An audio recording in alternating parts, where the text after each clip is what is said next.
माध्यमातून आणि चेअरमनच्या माध्यमातून त्या ठिकाणी मी खरोखर चेअरमनचं मनापासून अभिनंदन करतो. कारण 15-20 वर्ष आम्ही ज्या कष्टामध्ये होतो त्याचा खरोखर चेअरमन साहेबांनी विचार करून ह्या भागातला जनतेचा प्रश्न, जाण्याचा प्रश्न, येण्याचा प्रश्न, पाण्याच्या लाईनीचा प्रश्न, रोडचा प्रश्न आणि सगळ्यात मोठा ह्या भागातला आमचा रेल्वे उड्डाण पुलाचा प्रश्न या भागातील चेअरमन साहेबांनी 15 ते 20 कोटी रुपये मार्गी लावला. त्यामध्ये महापौर साहेब तुमचं त्यामध्ये हे आहे, तुम्ही बी त्या ठिकाणी आम्हाला मदत केली आणि त्या ठिकाणी 18 कोटी रुपये तुम्ही उड्डाण पुला करता. फक्त भारतीय जनता पक्ष करतो काय तर ह्या भागातल्या सर्व जनतेला जाण्याकरता मार्ग दिला. याबद्दल मी भारतीय जनता पक्षाचा आणि चेअरमनचं खरोखर अभिनंदन करतो. थांबतो. जय हिंद, जय महाराष्ट्र.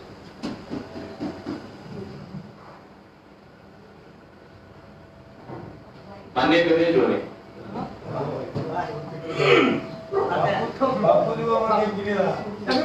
मान्य महापौर स्टँडिंग कमिटीचे चेअरमन त्यांनी जे बजेट सादर केलं त्या बजेटाचा निषेध नोंदवण्यासाठी मी आज खरं तर बोलतोय.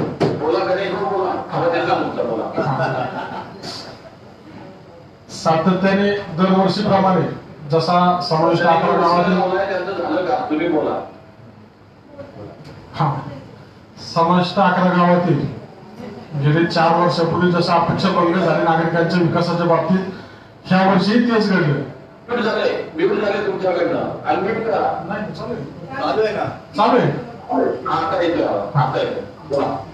समाविष्ट 11 गावातील गेले 4 वर्षापूर्वीपासून जे नागरिकांचा अपेक्षा भंग होता तो विकासाच्या कामाच्या बाबतीत तोच प्रकार ह्याही वर्षी घडला. त्याचं कारण असं की सातत्याने आम्ही अनेक कामांचा पाठपुरावा केला, बजेटची मागणी केली, प्रत्येक वेळेस आम्हाला त्याच्यातनं डावललं गेलं. ह्याही वर्षी त्याच प्रकारे माझी या समाविष्ट 11 गावाच्या नागरिकांच्या वतीने 2000 कोटीच्या तरतुदीची मागणी होती. मागणी 2000 कोटीची होती, पण साधारण कमीत कमी 200 ते 300 कोटी रुपये ह्या भागाला कमीत कमी ह्या वर्षाकरता तरतूद होणं अतिशय गरजेचं होतं. पण त्याच्यातील 100% अपेक्षा भंग करून तुम्ही 70 ते 80 कोटी रुपये दिले. आता मला सांगा 70 ते 80 कोटी रुपयात 11 गावांचा विकास कसा करताना हे चेअरमन साहेबांनी मला खरं तर समजा आता मीटिंग मध्ये तर नाही सांगितलं, नंतर मी वैयक्तिक साहेबांना भेटल चेअरमन साहेबांना किंवा तुम्ही 70 ते 80 कोटीत कसा या भागाचा विकास करायचा. लोकसंख्येने हा प्रभाग जर बघितला तर 7 ते 8 लाख लोकसंख्या या प्रभागाची आहे. क्षेत्रफळाने बघितला तर भारतातला सगळ्यात मोठा प्रभाग हा क्षेत्रफळाने आहे. मग तुम्ही या सर्व गोष्टी असताना विकास करताना त्याच्यात तुम्ही ह्या गोष्टींचा विचार करायला पाहिजे होता. लोकसंख्या असेल, क्षेत्रफळ असेल, या सर्व बाबींचा विचार करून तुम्ही इथं बजेट द्यायला पाहिजे होतं. तुम्ही तसं न करता एक विरोधी बाकावरचा नगरसेवक आहे हे धोरण डोक्यात ठेवून तुम्ही इथं बजेट दिलं असं मी स्पष्ट आरोप करतो. नागरिकांच्या वतीने हे बोलतो तुम्हाला. त्याच्यात प्रामुख्याने पाण्याच्या समस्या असतील, आमच्या कचऱ्याच्या असतील, रस्त्याच्या असतील, प्रत्येक गावाच्या हिशोबाने तुम्ही आता जे बजेट दिलं ते 1.5 ते 2 ते 3 कोटी रुपयाच्या हिशोबाने बजेट होतं. मला सांगा एक गल्लीचा रस्ता करायचा असेल तर त्याला 20 ते 30 लाख रुपये लागतात. कॉन्क्रीटीकरणाचं काम करायचं असेल तर, प्रमुख रस्ता करायचा असेल तर त्याला एका रस्त्याचा 2.5 ते 3 कोटी रुपयाचं बजेट होतं. आणि तुम्ही सगळ्या गोष्टींचं मिळून पाण्याची तरतूद असेल, रस्त्याची असेल, ड्रेनेजची असेल, कचऱ्याची असेल, या सगळ्या समस्यांचा विचार करून प्रत्येक गावाच्या हिशोबाने 2 ते 3 कोटी रुपये आता वाटायला येतात. ह्या 3 कोटी रुपयात कसा विकास करणार, कसं नागरिकांना सामोरं जाणार याचा खुलासा साहेब तुम्ही करा. मान्य महापौर साहेब स्पष्ट 100% मी सांगतो पुन्हा एकदा की दरवर्षीप्रमाणे ह्याही वर्षी तुम्ही 11 गावांच्यावरती अन्याय केला. अन्याय करत असताना नागरिकांच्या अपेक्षा भंग तुम्ही 100% केलेला आहे. प्रत्येक वेळेस गेल्या वर्षीचं बजेट होतं, कोरोनामुळे आम्ही ते मान्य केलं, ठीक आहे. चला त्यावेळेस आम्हाला त्याच्यातलं 20% बजेट आम्हाला दिलं गेलं. सहयादीच्या हिशोबाने सांगतो पुणे शहरातील जिथं 100% 70 ते 80% विकास झाला त्या परिसरातील नगरसेवकांना 5-5, 6-6 कोटी रुपये तुम्ही प्रत्येक सहयादीला दिले. म्हणजे जर 2-3 किलोमीटरच्या प्रभागात 4-4 नगरसेवक निवडून येतात, त्या प्रभागात तुम्ही 3-3, 5-5 कोटी रुपये एका नगरसेवकाला दिले. प्रत्येकाचं गणित केलं तर 20 कोटी रुपये एका प्रभागात जिरवले जातात, म्हणजे कामं केली जातात. तर मग ह्या एवढ्या 11 गावांच्या समाविष्ट जी गाव आहेत तिथं लोकसंख्येच्या हिशोबाने एका नगरसेवकाला तुम्ही किती बजेट दिलं पाहिजे होतं हेच तुम्ही मला सांगा. म्हणजे तुम्ही कुठेही ह्याच्यात कुठलाही विचार न करता फक्त विरोधी बाकावरचा आणि इथले 11 गावाचा समाविष्ट तुम्ही फक्त टॅक्स वसुलीसाठी केला का? इथं विकास कामं नाही करायची, इथं फक्त टॅक्स वसूल करायचा आणि ह्याचा टॅक्स घेऊन पुणे शहरात खर्च करायचे का? म्हणजे आमच्या नागरिकांनी अपेक्षा पुढाकडनं ठेवायच्या, आम्ही अपेक्षा पुढाकडनं ठेवणार. प्रत्येक गोष्टीत आम्हाला तुझा भाव का सावत्रपणाची वागणूक प्रत्येक वेळेस का? जर जिथं आम्ही खरं करतोय, आता तुम्ही मी आता बजेट पुस्तकात बघितलं ई टॉयलेट. मी ई टॉयलेट म्हणजे काय प्रकार आहे हा? आमच्याकडे साध्या रस्त्यावरती आम्ही मागणी करून 4 विटांचं टॉयलेट बांधा असं सांगत असतो. ई टॉयलेट तुमचं लांब राहू द्या, आम्हाला त्याची गरज नाही. पुणे शहरात जागा जागा ई टॉयलेट आता बजेट पुस्तक मध्ये बघतो आम्ही. इकडे प्रत्येक वेळेस माझ्याकडे बस स्टॉप आहे, इलेक्ट्रिक बस स्टॉप भारतात, तर तिथं मी टॉयलेटसाठी मागणी करतो. गेले 2 वर्ष झाली की टॉयलेट बांधून द्या. त्याच्यासाठी महानगरपालिका बजेट नाही. ही टॉयलेट बांधायला इकडे पुणे शहरात बजेट आहे. आणि स्मार्ट सिटी करणार का इकडं? लोकांना तिकडे चिखलातून जावं लागतं. मी प्रत्येक वेळेस सांगत होतो की लोक या 11 गावाचे समाविष्ट जे 11 गाव आहे त्यातल्या प्रत्येक घरात 30% भाग असा आहे की आज तिथं सिमेंट कॉन्क्रीटीकरण सोडा, डांबरीकरण सोडा, साधे लोकांना चालत जाण्या येण्याची सोय नाही. आणि तुम्ही स्मार्ट सिटी कशाच्या हिशोबाने म्हणणार स्मार्ट सिटी? कारण आम्ही या शहराचा भाग आहोत ना. का गेले 4 वर्ष झालं आम्ही तिथं टॅक्स भरतोय. मग कशी तुमची स्मार्ट सिटी होणार मला सांगा? कचऱ्याचा विषय तुम्हाला सांगतो. कचऱ्याच्या विषयाच्या बाबतीत आज आता सुद्धा तुम्ही तुमचे अधिकारी असतील किंवा तिकडे सर्वेला पाठवा. स्वच्छता अभियान जे राबवतो तुम्ही नाट्य शहरात, त्याच्यात पुणे महानगरपालिकेचा 1 नंबर आला. कशा हिशोबाने मला सांगा? आखा ओपन डम केलेला कचरा डेपो पुणे शहरात आहे. महाराष्ट्रात पुढे त्या ओपन डम 9 लाख मेट्रिक टनचा कचरा डेपो तिथे आहे. माझ्या प्रभागात तुम्ही फिरून बघा, कचऱ्याच्या गांठा गाड्या नाहीत म्हणून रोडवरती 1 टनाचा कचरा पडलेला आहे. कसा कचरा मुक्त शहर तुम्ही करणार? हे सगळं फसव बजेट आहे, ह्याच्यात काही तथ्य नाही. हे 11 गावांच्या हिशोबाने तर ह्याच्यात काही तथ्य नाही. सगळं नागरिकांना फसवण्याचं काम या बजेटच्या माध्यमातून झालेलं आहे. दाखवायचे आणि करायचे. कागदोपत्री दरवेळेस नाचवलं जातं, कागदोपत्री दाखवलं जातं. आता ड्रेनेजचा प्रोजेक्ट केलाय केंद्र शासनाचं, त्याला बजेट आहे 60 कोटी रुपये दिले तुम्ही त्याला ड्रेनेजच्या प्रोजेक्टला. तर कुठलं सर्वे करून मला सांगा? अंतर्गत ड्रेनेज आमच्या तयार नाहीये. 30-30 वर्षापूर्वी ड्रेनेज लाईन केल्यात. आम्ही प्रत्येक वेळेस सांगतो की अंतर्गत ड्रेनेज गरजेचे आहेत लोकांना. पावसाळ्यात पाणी गेलं आमच्याकडे चेंबर टाकायला सुद्धा तिथं पैसे नसतात मेंटेनन्ससाठी. आणि 60-60 कोटी रुपये तुम्ही फक्त आकडेवारी बघवणार. तुम्हाला माहिती वर्षाची 60-60 कोटीची 100-100 कोटीची कामं मार्गी लागत नाही. मला एक प्रोजेक्ट दाखव की 1 वर्षात मान्य केलं फायनल झालंय म्हणून. 5-5 वर्ष 2-2 कोटीचे प्रोजेक्ट होत आहे. 60 कोटीचे प्रोजेक्ट काय मार्गी लागणार आहे? तर तुम्हाला दाखवले झालं की आम्ही 11 गावांसाठी 7 कोटी रुपये दिले. कशाचे दिले? प्रत्येक वेळेस हे फक्त तुम्ही कागदावरती देता, पण प्रत्यक्षात तिथे काम होत नाही. असे अनेक विषय पाण्याच्या संदर्भात तुम्ही पाणीपट्टी टॅक्स वसूल करता. कुठल्याही प्रभागातून एवढी टॅक्स वसूल नसेल तेवढी माझ्या या 11 गावाच्या माध्यमातून तेवढी टॅक्स वसूल होती. 3 पट दंड म्हणून वसुली करता. नाही तर त्याला व्याज लागू केलं. दरवर्षी 20-20% वाढ करून त्याच्यातनं टॅक्स वसूल केली. मग त्याच्यात तुम्ही असा विचार काय करत नाही आपण ह्या नागरिकांकडनं कोट्याने टॅक्स घेतो, पण ह्या प्रभागात आता माझ्या पुरसुंगी गावात नाही म्हटलं तरी 8 ते 10 कोटी रुपयाचे टॅक्स वसूल होत असेल. मग विकास कामं करताना तुम्ही त्या पद्धती का करत नाही? उरळी द्यावायची मला सांगा. आज तिथे 70% भाग अविकसित आहे. 70 ते 80%. डांबरी रस्ते नाही, ड्रेनेज लाईनची सोय नाही, पाण्याची सोय नाही. म्हणजे हे सगळं तुम्ही 12 ते 14 प्रकारचा 11 गावाकडनं कर वसुली करता. मग ज्या गोष्टीचा आपण कर वसुली करतो त्या सुविधा तुम्ही या नागरिकांना का देत नाही? तुम्ही बजेट मला दाखवा, त्याच्यात तुम्ही 70 कोटी रुपयात कसं ह्या भागाचं डेव्हलपमेंट मी करणार किंवा तुमच्या माध्यमातून कसं काम होणार तिथं सांगा. मग तुम्ही फक्त टॅक्सच वसुली करणार का? अशा अनेक गोष्टींच्या बाबत मी अजूनही बोलू शकतो, पण प्रत्येक वेळेस बोलून काम होत नाही साहेब. ह्याच्यात तुम्ही कळकळीची विनंती आहे की तुम्ही ह्याच्यात बजेटची तरतुदी करा.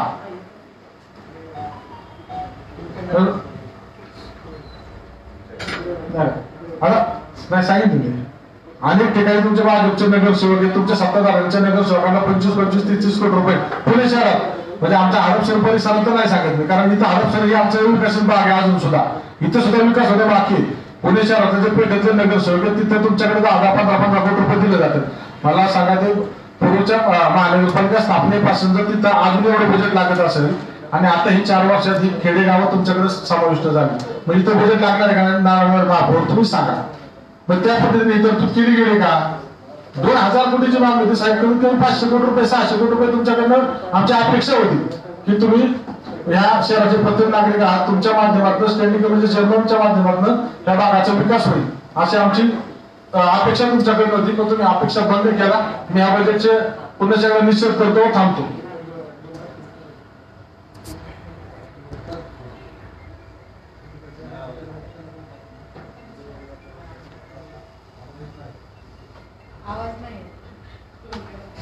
माननीय योगी ससाने. धन्यवाद माननीय महापौर. आवाज येतोय? हॅलो. हॅलो, माननीय महापौर सुभाष जगताप बोलतोय. आम्ही कधी बोलायची आहे? माननीय महापौर. हॅलो, माननीय महापौर. आम्ही कधी बोलायची?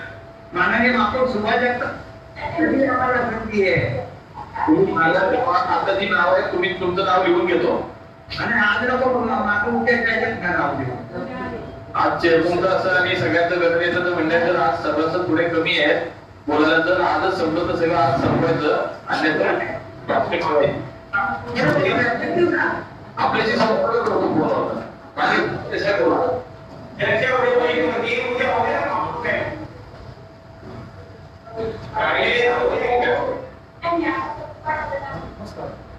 मान्य महापौर चालू करायचंय का? सुभाष सर बोलू का? जगताप साहेब असो. मान्य महापौर बोलण्याची संधी दिली त्याबद्दल खूप खूप आभार. खर तर पुण्याचं दैवत दगडूशेठ हलवाई गणपतीचे भक्त हेमंतजी रासने यांनी बजेट सादर केलं. जवळपास 3रं बजेट आहे. खरं तर एक गणेश भक्त म्हणून त्यांचं कौतुकच आहे. एका आर्थिक संस्थेचे ते चांगले सल्लागार आहेत. असं वाटलं होतं की तिजोरीच्या चाव्या योग्य व्यक्तीकडे गेल्यानंतर त्याचं नियोजन ते चांगल्या पद्धतीने करतील. परंतु दुर्दैवानं हेमंतराव पर्सनल घेऊ नका, परंतु तुम्ही अपेक्षाभंग केला पुणेकरांचा. त्यामुळं दृष्टिक्षेपातील अंदाजपत्रक 21-22 ला दुरुस्त करण्यासाठी, त्याचा निषेध करण्यासाठी मी या ठिकाणी खरं तर ही सभा छत्रपती शिवाजी महाराज या आपल्या मुख्य इमारतीतील सभागृहात होणं अपेक्षित होतं. कारण कोविडच्या काळामध्ये आपण ते सभागृह चालू ठेवलं होतं. परंतु पुणेकरांना आपल्याला जाबच द्यायचं नाही, आपल्याला त्याला उत्तरच द्यायचं नाही. या अनुषंगाने गेल्या 2 महिन्यापासून हे पुणेकर खेळी पाहतायत. आणि ही सभा ऑनलाईनच्या पद्धतीनं चालू केली. आणि बजेट सारखा विषय जिथं आपण म्हणतो की 8,000 कोटीचं बजेट सादर करतो आपण, हेमंतरावजी गेल्या 5 वर्षामध्ये पाहतोय मी 4,500 चालू झालेली गाडी आज 8,370 कोटीवरती गेली. आपण अशा प्रकारे किती पुणेकरांना धुळफेक करणार आहोत. अशा धुळफेक झालेल्या दिशाहीन बजेटला विरोध करण्यासाठी, त्याचा निषेध करण्यासाठी या ठिकाणी मी बोलतोय. सामान्य पुणेकरांचा आवाज म्हणून, हडपसर म्हणजे पुणे पूर्व भागाचा आवाज म्हणून आज या निमित्तानं काही गोष्टी बोलणार आहे. कोणत्याही सभासदांना, कोणत्याही पदाधिकाऱ्याला याच्यामध्ये कृपा करून प्रत्यक्ष पर्सनल घेऊ नये. कारण आपण सर्वजण विश्वस्त आहोत या पुणे महानगरपालिकेचे. 30 ते 40 लाख नागरिकांनी आपल्याला सर्वांना निवडून दिलेलं आहे. त्यामुळे आपल्याला पुणेकरांच्या हितासाठीच काम करायचं आहे. म्हणूनच आपल्याला कदाचित नगरसेवक ही पद आहे. तसं नसतं तर आपल्याला नगर मालक म्हणलं असतं. त्यामुळे नगरसेवक या नात्यानं 2021-22च्या ह्या बजेटला मी विरोध करण्यासाठी उभा आहे. 8,370 कोटी रुपयांचं अंदाजपत्रक सादर करताना माननीय चेअरमन साहेबांनी हे आकडे कुठून आणले, प्रशासनानं त्यांना आकडेवारी कुठून दिली.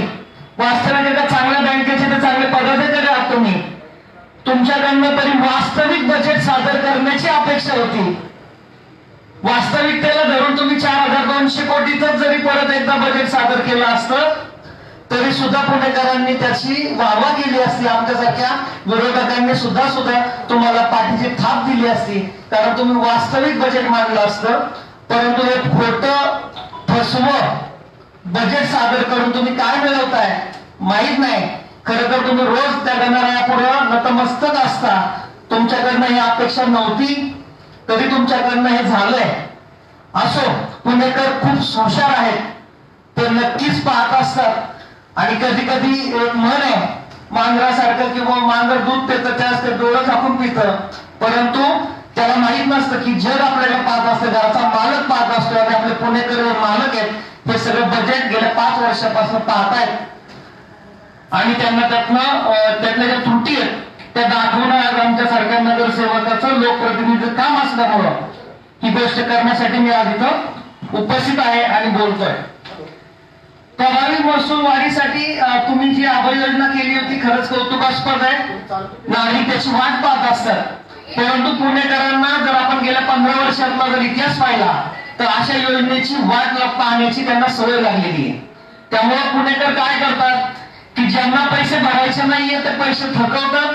आभार योजना येते 80-90% त्याच्यामध्ये आपल्याला दंडामध्ये सवलत मिळते आणि मग त्याच्यामध्ये ते त्यातनं फायदा घेतात आणि पैसे भरतात. परंतु ह्याच्यामध्ये कळत न कळत सामान्य पुणेकर जो प्रामाणिकपणे टॅक्स भरतो मान्य चेअरमन साहेब त्याच्यावर मात्र आपल्याकडनं न कळत अन्याय होत असतो. याच्यावरती आपण कुठेतरी थांबलं पाहिजे.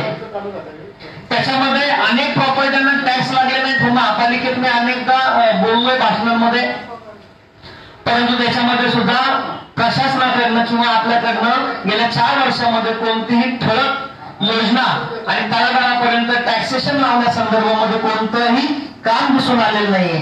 त्यामुळे प्रभावी महसूल वाढ जर आपण म्हणत असो तर आता मला वाटतं कोणत्याही कायदा राज्य शासनानं मंजूर केलेला आहे.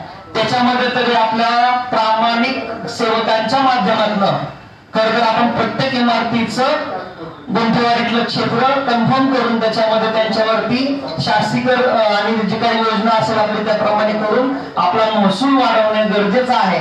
त्याच्यामध्ये आपण मध्ये आपल्या अमेनिटी स्पेस विकायला काढल्या होत्या, त्याला आम्ही विरोध केला तर तुम्हाला महसूल वाढवायचा होता. आता काय काय विकणार आहोत, काय काय टीपीपी मॉडेलवर जाणार आहोत हे माहित नाही, परंतु याच्यामध्ये आपली महानगरपालिकेची आपण ज्या काही आपल्या मिळकती आहेत त्याला आपण भाड्याने द्यायचा असेल, विकायचा असेल, पीपीपी मॉडेल असेल, पण हे करत असताना एका बाजूला आपण आपली प्रॉपर्टी कमी करतोय आणि महसूल वाढीचं जे आपल्याला सुवर्ण हरिण म्हणतो आपण ते आपल्याला काही सापडत नाही आणि आपण त्याच्या मागे रानावनात जसं सैरावर पळालं जातं त्याप्रमाणे इतिहासाची पुनरावृत्ती करतोय असं वाटतंय. मोबाईल कंपन्यांच्या थकबाकीसाठी गेली 4 वर्ष महापालिकेमध्ये मुख्य सभेमध्ये अनेकदा आवाज उचलला होता. आमच्या सभागृहातील मित्र आणखी त्यांनी उचलला होता, मी उचलला होता. त्याच्यामध्ये गेल्या 4 वर्षामध्ये तुम्ही किती मोबाईल कंपन्या असतील, किती मोठमोठ्या कंपन्यांचे टॅक्सेस थकलेले याच्यावरती आपण काही करू शकलो नाही. फक्त आपण अंदाजपत्रक करत असताना गेल्या 5-10 वर्षातले अंदाजपत्रक घेतली जातात आणि कॉपी पेस्ट अहवाल आहे असं माझं म्हणणं आहे. फक्त याच्यामध्ये आकडे बदलले जातात चेअरमन साहेब असं मला वाटतं आणि ते तुमच्याकडनं खरं तर अपेक्षित नव्हतं. परंतु अमेनिटी स्पेस असेल, महसूल वाढीसाठी आवश्यक काही गोष्टी असतील, मोबाईल कंपन्यांची थकबाकी असेल, उड्डाणपुलावरती जाहिरातीचे हक्क असतील, अशा अनेक योजनांमधून फक्त खासगी ठेकेदारांनाच आपण त्यांची घरं बांधण्याचं काम मात्र या गेल्या 4 वर्षामध्ये अधिक प्रमाणे दिसतंय आणि पुणेकरांनी ते लक्षात ठेवलंय. याची आपण नोंद घ्यावी ही आपल्याला सूचना विनंती आहे. सर्वांसाठी वैद्यकीय सुविधांमध्ये आपण पहिले वैद्यकीय विद्यालय आपण चालू केलं गेल्या वर्षी नायडू हॉस्पिटलमध्ये. नायडू हॉस्पिटलमध्ये वैद्यकीय विद्यालय चालू करण्याबद्दल दुमत नाही, खरंच त्याच्याबद्दल कौतुक आहे. पुणे महानगरपालिका जर 7-8 हजार कोटीचं बजेट सादर करू शकते आणि जर स्वतंत्र स्थानिक स्वराज्य संस्था जर असेल तर वैद्यकीय कॉलेज असायला काहीच हरकत नाही. त्याबद्दल खरंच तुमचं अभिनंदन करतो. परंतु त्याच्यामध्ये आपण खाजगी संस्थेला दिलंय, आपण त्याच्यामध्ये कंपनी करणार आहोत आणि त्याच्यामध्ये पुणे महानगरपालिकेच्या विश्वस्तांना काही स्थान नसणार जर नसेल तर मात्र आपण कोणासाठी करतोय. तो जी कंपनी आली किंवा जे ठेकेदार आलेले किंवा जी संस्था पुढे आलेली आहे ती अहमदाबादची आहे का याच्यावरती सभागृहात गदारोळ झालताच. परंतु पुणे शहराची पुणे महानगरपालिकेचं वैद्यकीय कॉलेज जर असेल तर त्याच्यामध्ये 100% जे त्याच्यामधलं नियंत्रण असेल ते मात्र आपल्या तुमच्यासारख्या आमच्यासारख्या सर्वसामान्य नगरसेवकांचं असायला पाहिजे होतं. परंतु वैद्यकीय महाविद्यालय ज्या खाजगी संस्थेला चालवायला देणार आहोत किंवा त्यांच्या माध्यमातून चालवणार आहोत धर्मादाय संस्थेच्या माध्यमातून त्यावेळेस मात्र पुण्याचा जो कारभारी असतील, पुण्याचे जे गट नेते त्याच्यामध्ये सभासद केले जातील, त्यांना जर उद्या त्यांची मतं मांडता आली नाही तर ती एक प्रकारे प्रायव्हेट कॉलेज होणार आणि पुणेकरांची जागा, पुणेकरांचे पैसे आणि सत्ता मात्र एका भलत्याच व्यक्तीची होणार आहे, ही भीती मात्र आहे. त्याला मात्र आता पर्याय नाही. कारण तुम्ही ज्या आम्ही त्याला विरोध केला होता, खासगीकरणाचा घाट घातला जातोय, त्यावेळी आपण ऐकलं नाही. परंतु त्याच्यासाठी 146 कोटी रुपयाची तरतूद आपण केलेली आहे. परंतु हे 146 कोटी रुपये माने चेअरमन साहेब, सामान्य पुणेकर ज्यावेळेस तो टॅक्स भरत असतो, आपल्याकडे बऱ्याच मिळकतींना 3 पट टॅक्स लागला जातो. त्यामुळे लोक पोटाला चिंता काढून, कर्ज काढून, सोनं नाणं मोडून तोडून ते टॅक्स भरत असतात. टॅक्स रुपये पैशाचे वाट लावू नये अशी एक टॅक्स धारकाची, टॅक्स मिळकत धारकाची मागणी असते. परंतु त्याला आपण हरताळ पोहोचलेला आहे. नानाजी देशमुख कॅन्सर रुग्णालय करतो आपण, चांगली गोष्ट आहे. परंतु रुग्णालय कुठं होत आहे? वारजे किंवा बाणेरला होत आहे. माननीय चेअरमन साहेब, माननीय आयुक्त साहेब, माननीय महापौर साहेब, तुम्हाला सर्वांना चांगलं काय म्हणलं की हरिश्वर दिसत नाही. कचरा, डुकर, कार्कस प्रकल्प, कुंभारवाडा असेल, गुरांचे गोठे असतील, कचरा प्रकल्प असेल, बायोमायनिंग असेल, एसटीपी असेल, सगळं तुम्हाला हडपसर, केशवनगर, मुंडवा, फुरसुंगी, उरुळी ह्याच्याशिवाय रामटेकडीशिवाय काही दिसतच नाही. हो, नानाजी देशमुख कॅन्सर रुग्णालयाला सुद्धा आमच्याकडे जागा होती की हडपसर इंडस्ट्री एरियामध्ये प्लॉट नंबर 88 12 एकर जागा उभारावं. गदिमांचं स्मारक आणि त्याच्यामध्ये चांगल्या प्रकारचं गार्डन विकसित करावं. परंतु आपण तो प्रस्ताव अजूनही रेकॉर्डवर घेतला नाही. पण मात्र बाणेर आणि वारजे असेल, बालेवाडी असेल, औंध असेल, कोथरूड असेल, या ठिकाणी तुम्ही सगळ्यात चांगल्या गोष्टी करता, हरकत नाही, आमचा त्याला विरोध नाहीये. परंतु ज्या वेळेस एखादं कॅन्सर रुग्णालय आपण ज्या दृष्टिक्षेपात करता त्यावेळी मात्र तुम्हाला हडपसर सारखं ठिकाण दिसत नाही. आपण आता 23 गावं घेतोय, पूर्वी 11 गावं आली. आता पुणे शहराची क्षेत्रफळ 512 चौरस किलोमीटर आहे. मला वाटतं राज्यामध्ये किंवा देशामध्ये सर्वात मोठी महानगरपालिकेचं क्षेत्र असणारी महापालिका आहे. मग याच्यामध्ये सर्वांगीण विकास जो व्हायला पाहिजे त्याचा समतोल कुठेतरी असणं गरजेचं असताना, परंतु फक्त विकास कामं शहराच्या पश्चिमेला घेतली जातात आणि पूर्वेला फक्त वेस्ट प्रोडक्ट टाकलं जातं. खरं तर पूर्वेला आपण म्हणतो माननीय चेअरमन साहेब की सूर्य उगवतो, पण दुर्दैवानं ज्या बाजूने सूर्य उगवतो त्या हडपसर बाजूला फक्त कचराच दिला जातो, खराब प्रकल्प दिले जातात आणि ज्या ठिकाणी खरं तर सूर्य मावळतो त्या बाजूला सर्वच चांगले प्रकल्प देतात. त्यामुळे ह्या बजेटला, ह्या बजेटमधील अस्ताव्यस्तप्रमाणे केलेल्या सर्व अनागोंदी कारभाराला विरोध करण्यासाठी मी या ठिकाणी उभा आहे. डॉक्टर कोटणीस आरोग्य केंद्रामध्ये सुपर युरोलॉजी करताय, सर्जरी हॉस्पिटल करताय. वामेर सारख्या संस्थेच्या माध्यमातून आपण मोठं रुग्णालय करतोय. परंतु हे रुग्णालय करत असताना पुणे शहरामध्ये सर्व भागामध्ये जी छोटी छोटी रुग्णालय आहेत, म्हणजे आमच्याकडे कोरोना दवाखाना असेल, अण्णासाहेब मगर हॉस्पिटल असेल, भांगिरे हॉस्पिटल असेल, स्वर्गीय रघुनाथ काळे आरोग्य केंद्र असेल, यासारख्या परिसरातील आमच्या पूर्व भागातील आरोग्य केंद्रांना छोट्या छोट्या साधं लाईट, पाणी, ड्रेनेजच्या सुविधा नाहीत. अण्णासाहेब मगर हॉस्पिटलच्या बाहेर पाण्याचं तळ साठलंय, ड्रेनेजचं काम करायला आमच्याकडे पैसे नाहीये आणि इकडे शेकडो कोटींचे प्रकल्प तुम्ही नवीन करताय, करा, चांगली गोष्ट आहे.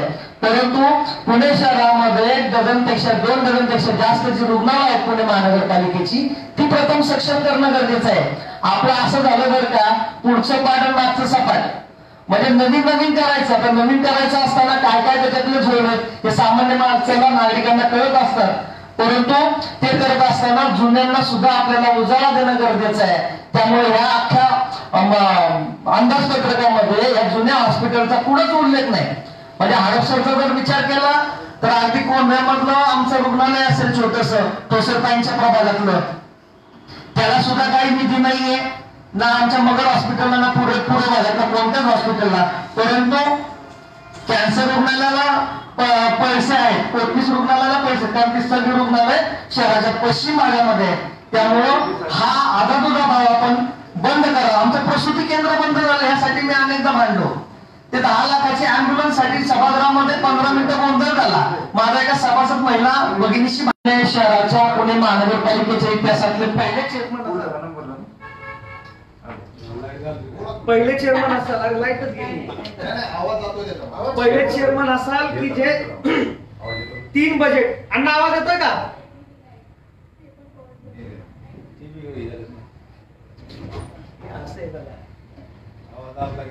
आवाज दाबतात ताटे आहे तरी सूर्य उभा करत नसतोय.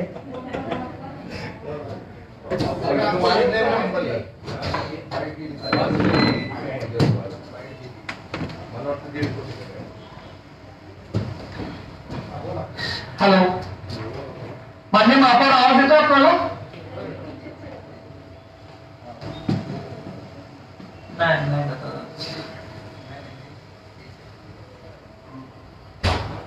माननीय महापौर, नाही ना, आवाज त्यांचा आला पाहिजे ना आपल्याला. नाही ना, त्यांचा रिप्लाय आला पाहिजे ना. लय वारी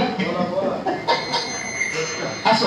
अण्णासाहेब नगर हॉस्पिटल मधलं आरोग्य केंद्र आणि प्रसूती विभाग आमचा 5 वर्ष झालंय माननीय महापौर बंद आहे. त्याच्यासाठी खूप वेळा विनंती केली, परंतु आपण दातृत्व चेअरमन साहेब दाखवलं नाही.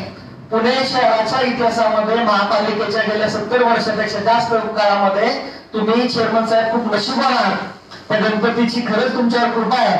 सर्व 3 बजेट मांडण्याचा तुम्हाला जो अभिमान मिळाला, चान्स मिळाला, जो संधी मिळाली, पक्ष नेतृत्वाने तुम्हाला दिली. खरं तर त्याचं सोनं करण्याची आता वेळ आली आहे. परंतु फक्त ते करत असताना आमच्यासारख्या विविध पक्षातील नगरसेवकांना सुद्धा तुम्ही जर समान संधी दिली असती तर आम्ही नक्कीच तुम्हाला कौतुकाची थाप दिली असती. परंतु तसं काही दिसत नाहीये.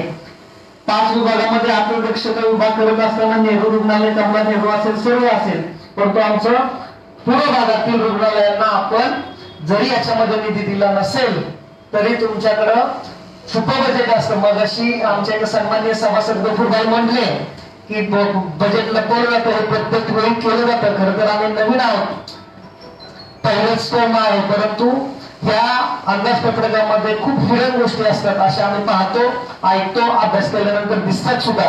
परंतु त्यातनं तरी किमान हडपसरच्या भागामध्ये आपण काही सुविधांसाठी पैसे उपलब्ध करून द्या. कारण तुमचे सभासद तुमच्या पक्षाचे या परिसरात आहेत, त्यामुळे तुम्ही सर्वांगीण विकासाला वेळ द्याल आणि पैसे द्याल याच्यामध्ये शंका नाही. परंतु तशा प्रकारची मी विनंती करतो. रक्तपेढी केली, चांगली गोष्ट. मधुकर बिडकर रक्तपेढी आपण उभारतोय, ते आपल्या महापालिकेच्याच एका हॉस्पिटलमध्ये करतोय. परंतु हे करत असताना शहराच्या 4 भागामध्ये 4 दिशांमध्ये खरं तर त्या रक्तपेढ्या असणं गरजेचं आहे. कारण सोलापूर रोड असेल, नगर रोड असेल, नाशिक रोड असेल, सातारा रोड असेल, त्या परिसरातनं नागरीकरण प्रचंड प्रमाणात झालेलं आहे. रक्तपेढी फक्त पुणे शहरामध्ये लागते का? नाही, सगळ्याच भागामध्ये लागते. आता कोरोनाच्या काळामध्ये 30 ते 32 वेळा रक्तदान घेतलं. साधारण 750 पेक्षा जास्त रक्तदात्यांनी माझ्याकडे कोविड काळामध्ये रक्तदान केलं. रक्ताची किंमत आपल्या प्रत्येकालाच माहिती आहे, त्याचं मोलच होऊ शकत नाही. परंतु मधुकर बिडकर रक्तपेढी जशी उभारली तशीच आमच्या अण्णासाहेब नगर हॉस्पिटलमध्ये सुद्धा एखादी रक्तपेढी जर तुम्ही उभे करायला 5-25 लाख रुपये जर उपलब्ध करून दिले असते तर नक्कीच तुमचं कौतुक केलं असतं. परंतु तसं काही दिसत नाहीये. अजूनही वेळ आहे. ते बजेट तुम्हीच इम्प्लिमेंट करणार आहात, त्याच्यामध्ये तरी त्याचा विचार करावा असं मी आपणास आग्रही विनंती करतो. हृदयरोग तंत्रज्ञानावर निदान करणार सगळ्या चांगल्या गोष्टी आहेत. सगळ्या रामभाऊ महाराज, स्वर्गीय रामभाऊ महाराज हृदयरोग चिकित्सा सुविधा बालकांसाठी करताय, स्तन आरोग्य तपासणी कार्यक्रम करताय. आरोग्याविषयी तुम्ही खूप काही लिहिलंय, ते सगळं झेड लिहिलंय. त्याच्यामध्ये कृतीचा कार्यक्रम त्याच्यामध्ये स्पष्टपणाने लिहिला की याच्या अंतर्गत कोणत्या हॉस्पिटलला काय सुविधा देणार आहात. याच्यामध्ये मी गेल्याच महिन्यामध्ये एका मीटिंग मध्ये आपल्याला बोललो होतो लाईव्ह मध्ये की शहरी गरजेला 5 कोटीचं वर्गीकरण आलं होतं. 5 कोटीचं वर्गीकरण तुटपुंज होतं असं मी त्यावेळेस बोललो होतो. माननीय महापौरांनी त्यावेळेस त्याच्यामध्ये हस्तक्षेप केला होता की ठीक आहे बापू, परत त्यांनी मागितलं तू. परंतु शहरी गरीब योजनेअंतर्गत पुणे शहरातील जी काही रुग्णालय आहे त्याच्यामध्ये गोरगरिबांना आपल्याला निधी आणि त्यांना सुविधा देता येतात. परंतु त्याला निधीची आवश्यकता असते 25 कोटीची, 30 कोटीची आणि आरोग्य विभाग फक्त 5 कोटी, 2 कोटी, 3 कोटीचं वर्गीकरण मागत असतं. त्याच्यामध्ये खाजगी रुग्णालय जे आपल्याला या सुविधा देतात त्याच्यामध्ये त्यांच्याकडनं त्यांची बिलं पास होण्यासाठी मी त्यावेळेसही बोललो, आजही बोलतोय, जबाबदारीने बोलतोय. उदाहरण द्यायचं असेल तर आमच्या नोबल हॉस्पिटलचं 7 कोटीचं बिल गेली 3 वर्षापासून. नोबल हॉस्पिटल कसं दिलं आम्हाला सुविधा? पुण्याला हॉस्पिटलची तीच गत साहेब तुमची आमची रुग्ण काय घेत नाहीत? नाही, महापालिका पैसेच देत नाही. महापालिकेमध्ये त्या फायली पास करणं, त्याच्यामध्ये आरोग्य विभागाकडनं त्या प्रत्येक बिलाची शहानिशा करणं, ह्याच्यासाठी 100% पैसे घेतल्याशिवाय कामच होत नाही. मान्य नागपूर आपणास विनंती याच्यामध्ये लक्ष घाला, कारण त्याचा परिणाम काय होतो सांगतो. तुमचे आमचे विजन खूप चांगले आहेत की गोरगरीब लोकांना त्या शहरी गरीब योजनेचा लाभ मिळाला पाहिजे, परंतु दवाखान्याची बिलं पास होत नाही. त्याला पैसे दिल्याशिवाय बिलच निघत नसतील तर ते काय करतात, आपले रुग्ण घेत नाहीत. मग आपण आरोग्यासाठी ज्या काही 5-6 योजना आपण दाखवल्यात आणि करोडो रुपये त्याच्यात ठेवले, त्याच्याऐवजी आपली जी योजना आहे त्याच्यामध्ये आणखी पारदर्शकता आणण्याची गरज आहे. त्याच्यामध्ये मी मागच्या वेळेस आमच्याकडे आपले आरोग्य प्रमुख आरक्षकला असताना आलेले असताना मी त्यांना पुणे हॉस्पिटलमध्ये त्यांच्या तोंडावर सांगितलं होतं की साहेब ह्याच्यामध्ये बिल पास करायला पैसे घेतले जातात, त्यामुळे त्याच्यामध्ये लक्ष घाला, कारण त्याचा तोटा मात्र आपल्या सामान्य गुन्हेगारांना होतोय. म्हणून कळकळीची विनंती आहे, तुमच्याकडे तिजोरीची चाव्या आहेत, त्यामुळे तुम्ही त्या यंत्रणेला कान उघडा आणि कशा प्रकारची बिलं लवकरात लवकर ती मंजूर होऊन त्यांचे पैसे त्यांना मिळणं ही काळाची गरज आहे. कोरोना काळामध्ये महापौर साहेब तुम्ही काम चांगलं केलं, कौतुकच केलं. मी बऱ्याचदा सोशल मीडियावरती केलं, जाहीर केलेलं आहे, त्याच्यामध्ये काही पक्षभेद पाहिलेला नाही, त्याबद्दल तुमचं कौतुक करावं तेवढं थोडं आहे. आरोग्य कर्मचारी म्हणजे अगदी आमची झाडलोट करणाऱ्या मावशीपासून तर अगदी आयुक्तांपर्यंत सगळ्यांनी कामं केलं. रुबल अग्रवाल मॅडम सारख्यांनी सुद्धा कोरोना काळामध्ये प्रचंड चांगलं काम केलं, फिटवर काम केलं. अण्णा तुम्ही काम केलं, त्यात तुम्हाला कोरोना झाला, सुदैवाने त्यातनं तुम्ही बरे झालात, त्याबद्दल पुणेकरांच्या वतीने मी तुमचं आभार मानतो, अभिनंदन करतो. पण तो कोरोना काळामध्ये ज्यांनी काम चुकारपणा केला, ज्यांनी पैशाचा अपव्यय केला, ज्यांनी कोणी मान्य चेअरमन साहेब खोटी बिलं दाखवलेली असतील, त्याचे बरेचसे अर्ज, बऱ्याचशा तक्रारी आपल्याला प्राप्त झालेल्या आहेत. आपण तिजोरीचे सभापती म्हणून आपण उभं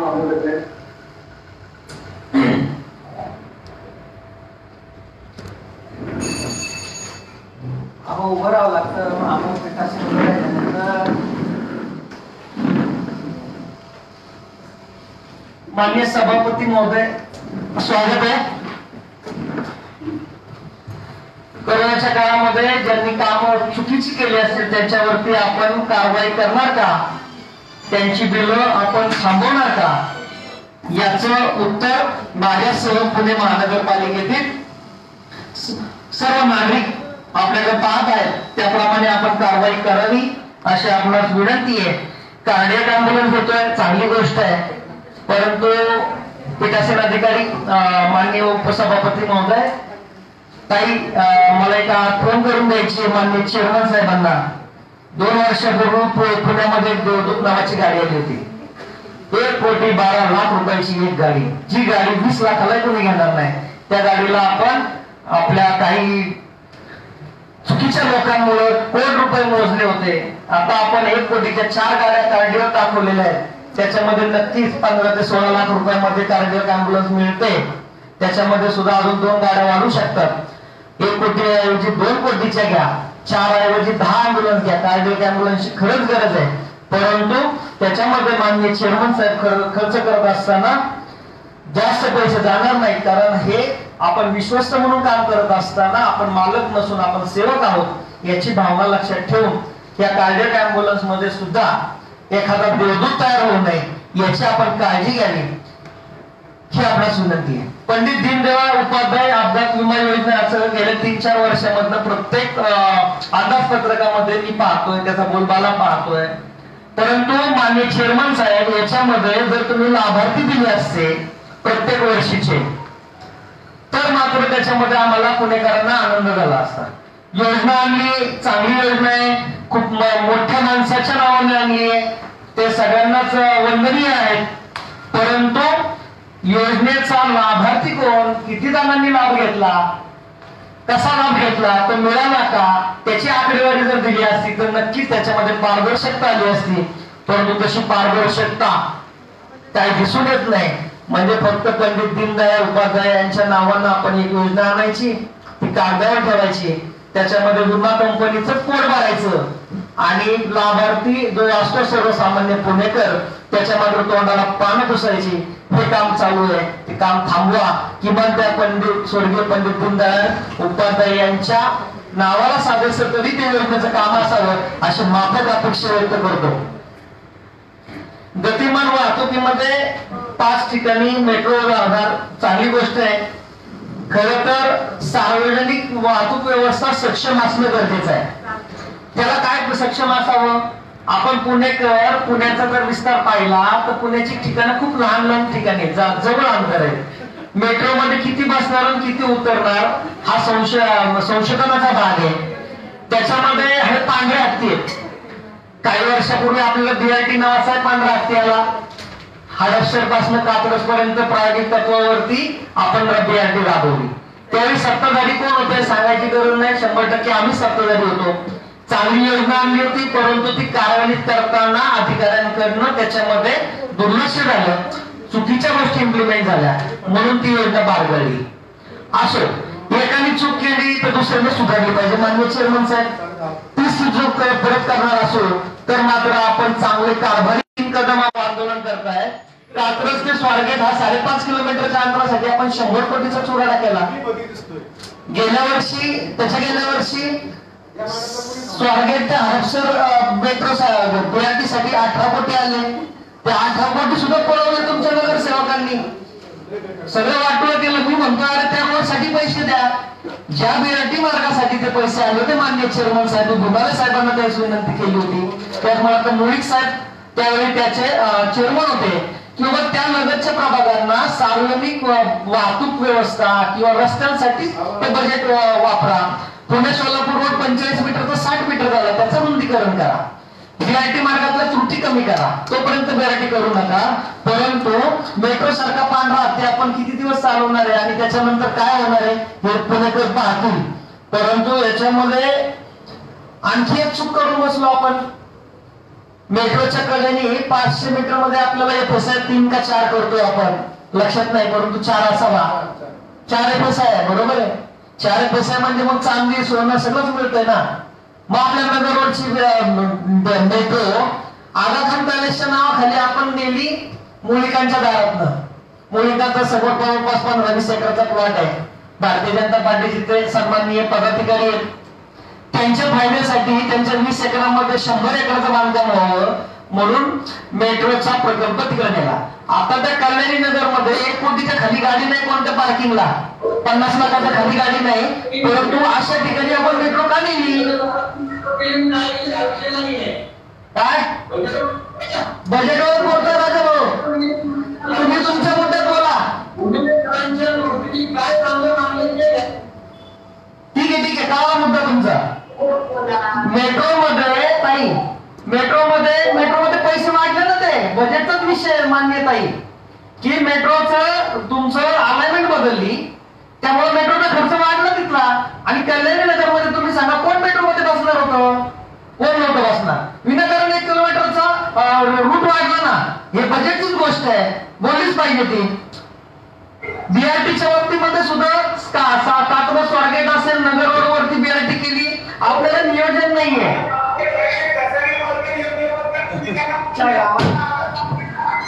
हा बोलतो नगर रस्त्यावरती BRT केली, त्याच्यानंतर संगमवाडी रोडला BRT पाहतो आपण, त्याच्यानंतर आपण आळंदी रोडला BRT पाहतो. माननीय चेअरमन साहेब, याच्यामध्ये अनेक ठिकाणी BRT आता पुणे सोलापूर रोडची पहिली फसली आहे.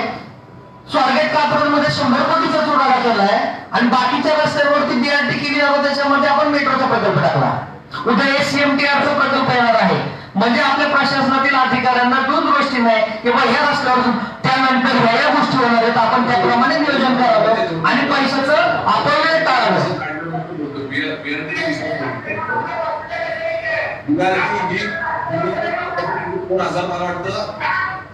BRT कोणी डिक्लेअर केलंय, परंतु 30 ते चूक परत का करायची?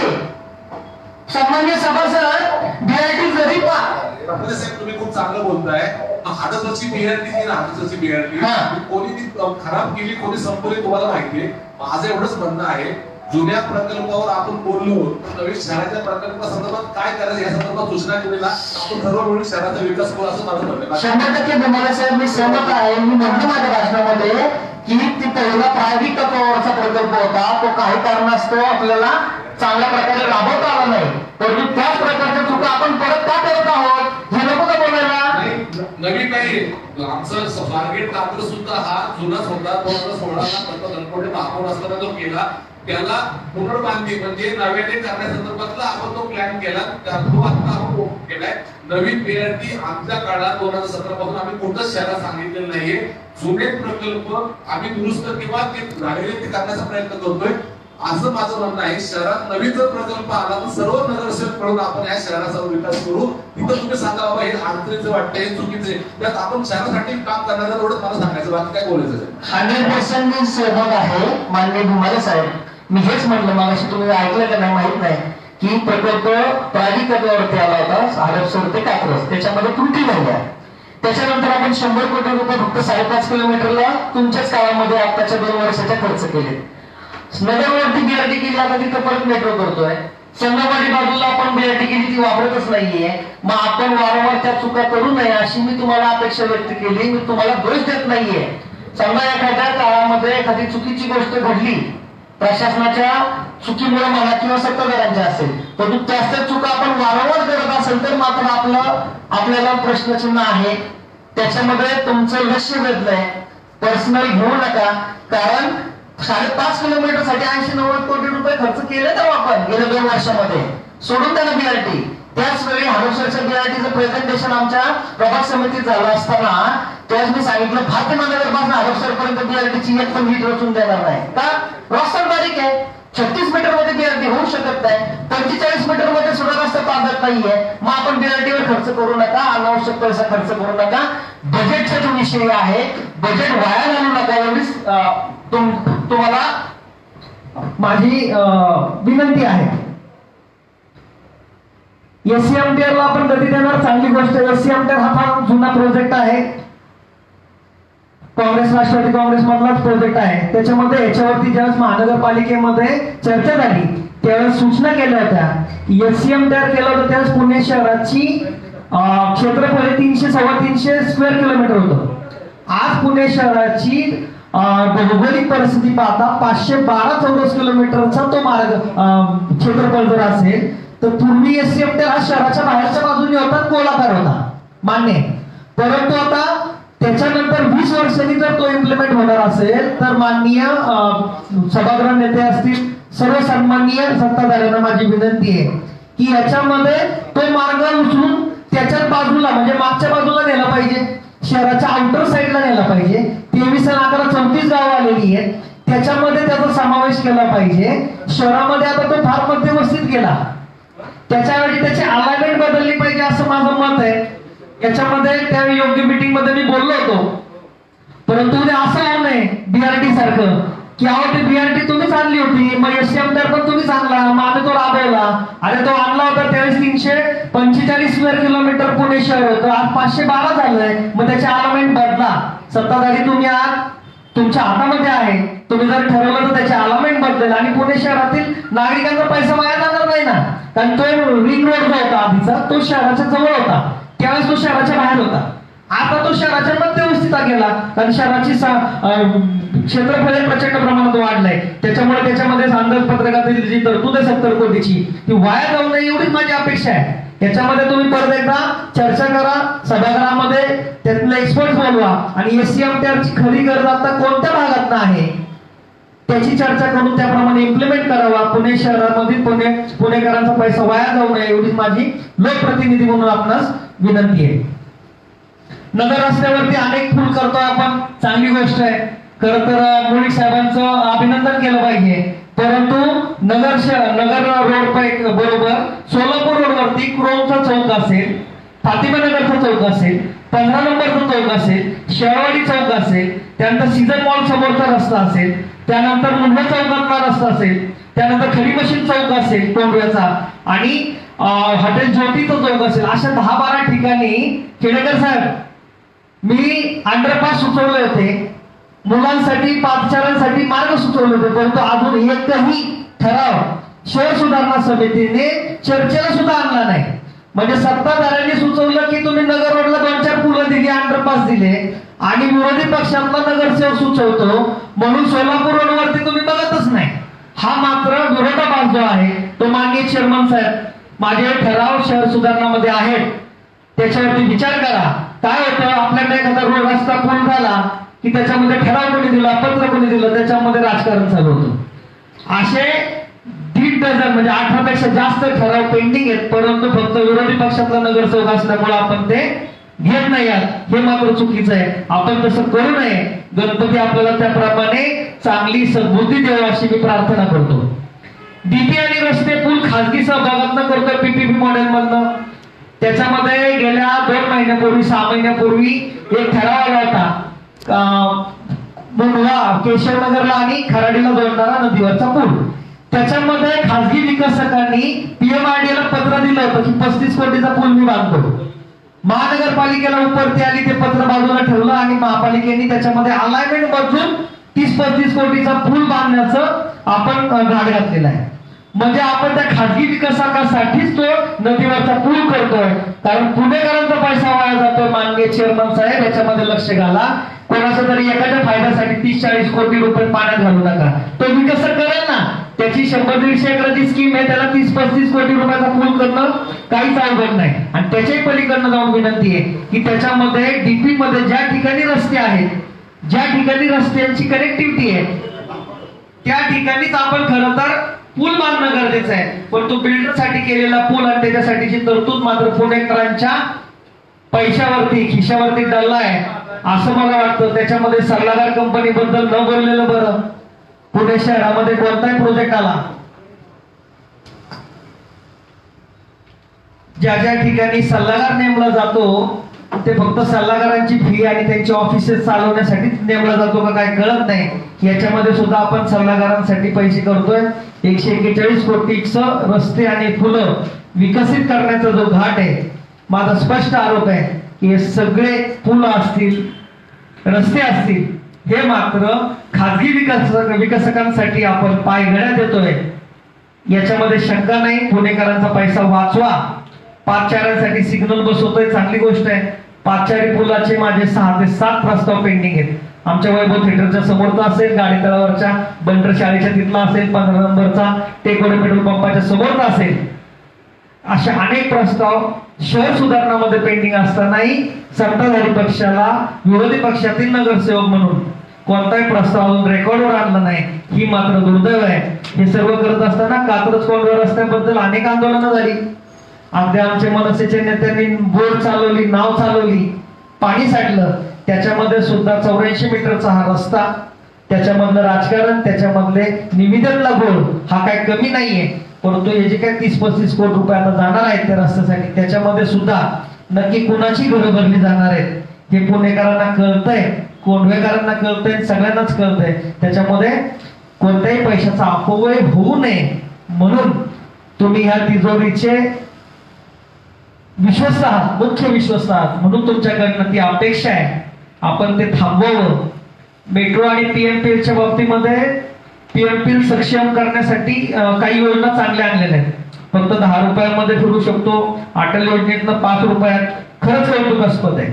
म्हणजे त्याबद्दल तुमचं तोंड भरून कौतुक करणं हे आमचं काम आहे. कारण हडपसर सारख्या ठिकाणी मी रोज पाहतो की आमच्या माता भगिनींना 20-20 रुपये द्यायला लागायचे. हडपसर गावातनं काळे बोराटे नगरला जायला, रेल्वेपर्यंत जायला, ससनगरला जायला, 17.5 जायला. आज त्या सर्व मजुरा रिक्षावाल्यांचा माज मोडलाय पीएमपीएल मुळे. त्यामुळं माननीय चेअरमन साहेब ही जी काही योजना आणली किंवा चालू पण झाली इनफॅक्ट, त्याबद्दल मी आपलं तुमचं हडपसरकरांच्या वतीनं, पुणेकरांच्या वतीनं नक्कीच कौतुक करेन. 10 रुपयामध्ये सुद्धा आपण एसी बस मध्ये दिवसभर फिरवण्याची योजना केलेली आहे. ती पण वातानुकूलित योजना 10 रुपयामध्ये चांगली गोष्ट आहे. सामान्य पुणेकरांसाठी जी चांगली योजना आणणार ना साहेब, त्याला नक्कीच आम्ही तुमचं कौतुक करणार, हातोरी देणार. परंतु पुणेकरांच्या खिशाला चुना लावायचं काम केलं तर नक्कीच विरोधक म्हणून, सक्षम विरोधक म्हणून तुम्हाला आसूड ओढणार, त्याबद्दल काही शंका नाही. समान पाणी पुरवठा योजनेबद्दल बोलत असताना बोला असं वाटतं की समान पाणी पुरवठा योजना ही 24/7 योजना होती. कोणाच्या काळात आली ती तुम्हालाही माहिती आहे. परंतु त्याच्यामध्ये पुण्याच्या पूर्व भागामध्ये असमान पाणी वाटप आहे. त्याच्यामध्ये आपण लक्ष घाला. ज्या ठेकेदारांना समान पाणी पुरवठा योजनेची कामं दिली होती त्या दोन्ही ठेकेदारांनी खूप कामं पेंडिंग ठेवलेली आहेत. त्याच्यावरती आपण कारवाई करा. महानगरपालिकेचा पैसा त्याच्यामध्ये वाया जाऊ नये अशी त्याच्यामधली आमची भावना आहे. भामा आसखेड योजना 100% आमच्या काळात झाली. त्याचं श्रेय 100% हे आघाडी सरकारचं आहे. त्यामुळं त्याबद्दल मी आघाडी सरकारचं अभिनंदन करेन. माननीय अजितदादा पवारांचं अभिनंदन करेन. आताचे आमचे आमदार साहेब सुनील टिंगरे यांचं अभिनंदन करेन. कारण हे सगळं काम त्यांनी मनावर घेतल्यानंतर झालं. परंतु भामा आसखेडचं पाणी आल्यानंतर 3.5 TMC पाणी शिल्लक राहणार आहे ताई. ते पाणी हडपसरचं आहे, पूर्व भागाचं आहे, लष्कर पाणी पुरवठ्याचं आहे. आम्हाला हक्काचं पाणी द्या ही आज आग्रही मागणी मी या निमित्ताने आपणास करू इच्छितो. मुळशी धरणातनं पाणी पुरवठा करण्यासाठी DPR तयार करायला घेतलं. त्याच्यामध्ये मी माननीय आबा बागुलांचं अभिनंदन करेन. 8 दिवसापूर्वीच सौरभराव साहेबांनी त्याच्या संदर्भामध्ये मीटिंग लावली होती. त्याच्यामध्ये DPR करायला घेतला किंवा ती चांगली योजना आबा बागुलांनी प्रशासनाच्या लक्षात आणून दिली. त्याबद्दल आबा तुमचं खरंच कौतुक आहे. त्यानंतरच्या 8 दिवसापूर्वीच ती मीटिंग झाली. तुमच्याशी मी चर्चा केली होती आणि आज ती आपल्या अंदाजपत्रकामध्ये दिसते. त्याबद्दल आबा तुमचे मनापासून आभार. नदी सुधारणा योजना बाबूराव चांदरांनी पण त्याच्यामध्ये काम केलं होतं, त्यांचेही आभार. नदी सुधारणा योजनेमध्ये सांडपाण्यावर प्रक्रिया होणार. ह्याच्यामध्ये मात्र माननीय चेअरमन साहेब आपणास विनंती आहे, आपण लक्ष देऊन ऐका. जे अधिकारी याच्यामध्ये पाणी पुरवठ्याचे ही सभा ऐकतायत त्यांना विनंती आहे. 2015 साली आपला मुंडव्याचा जॅकवेल चालू झाला साधारण. त्या जॅकवेलला आपण 11 STP म्हणजे पुणे शहरामध्ये आपण नदीच्या कडेला 11 सांडपाणी प्रक्रिया केंद्र उभे केली. त्यांना आपल्याला जवळपास 113 किलोमीटरच्या मलवाहिन्या म्हणजे पाणी वाहण्याच्या पाणी वाहून नेणाऱ्या हे करायचे होत्या, पाईपलाईन्स करायचे होते आणि ते पाणी मुंडवा जॅकवेल मध्ये आणून ते राज्य शासनाला 7 TMC द्यायचं होतं. मी सभागृहामध्ये गेले 4 वर्षामध्ये अनेकदा याच्यावरती आवाज उठवला. आज तुम्ही 120 कोटी रुपये यासाठी सांडपाणी प्रक्रियावरती खर्च करताय. दरवर्षी माननीय चेअरमन साहेब या 11 STP चालवण्यासाठी सुमारे 50 ते 55 कोटी रुपये आपण पुणेकरांचे खर्च करतो. पाणी स्वच्छ करतो आणि परत तेच पाणी स्वच्छ केलेलं अस्वच्छ पाण्यामध्ये नदीत सोडून देतो. म्हणजे 50 कोटी रुपये कोणासाठी चालवतो आपण, खर्च करतो? फक्त ते STP चालवणाऱ्या ठेकेदारांसाठी. त्याच्याऐवजी गेल्या 4 वर्षामध्ये आपण समजा 113 किलोमीटरची जर लांबीच्या जर मलवाहिन्या विकसित केल्या असत्या, ते पाणी स्वच्छ केलेलं त्या मुंडवा जॅकवेल मध्ये जर तुम्ही आणून सोडलं असतं तर माझ्या शेवळवाडीपासून पाटस पर्यंत जाणाऱ्या या जुन्या कॅनल म्हणजे बेबी कॅनलच्या कडेला असणाऱ्या शेतकऱ्यांना स्वच्छ पाणी मिळालं असतं. त्याच्यामध्ये कसलंही मैला मिश्रित पाणी गेलं नसतं. आज आमच्या बोरवेल खराब झाल्या. त्याच्यानंतर शेतीसाठी जे पाणी जातं ते सगळं मैला मिश्रित जातं. त्याच्यामध्ये केमिकल आहे. त्याच केमिकल वरती पाण्यावरती भाजीपाला पिकतो आणि तोच भाजीपाला आपण स्वच्छ आणि चांगला भाजीपाला म्हणून, ताजा भाजी म्हणून आपण ते खातो. लक्षात ठेवा, पृथ्वी गोल आहे. ते पाणी फिरून आपल्याकडेच येत आहे.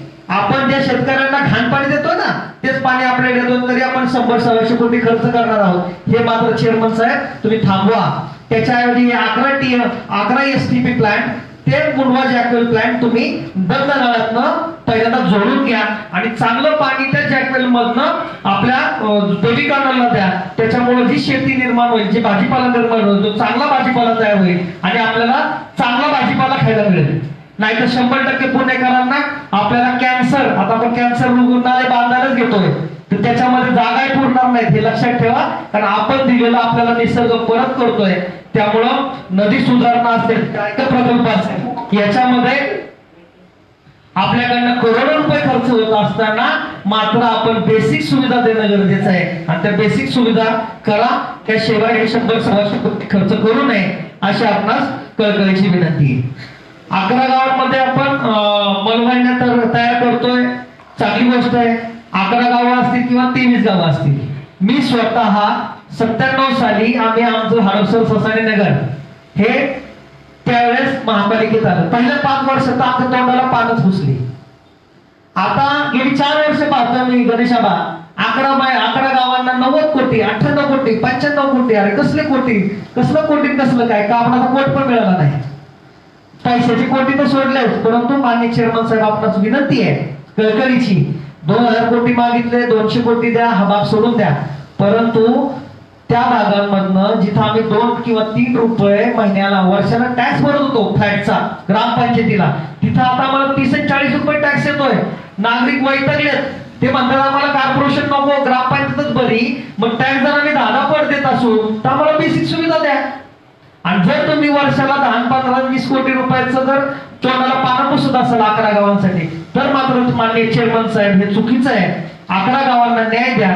ज्या भागामध्ये पुणे शहरातला विकास झालेला आहे त्या नगरसेवकांना, बाबांनो, तिथं जुने टोल काढा, नवीन टाका, जुने तुमचे स्पीड ब्रेकर काढा, नवीन टाका, ब्लॉक काढा, नवीन ब्लॉक टाका. हे रंगरंगोटी करण्यापेक्षा ज्या नागरिकांना खरंच गरज आहे ना, माननीय चेअरमन साहेब, विनंती आपणास की त्या गावांना आपण तुम्ही तो निधी उपलब्ध करून द्या.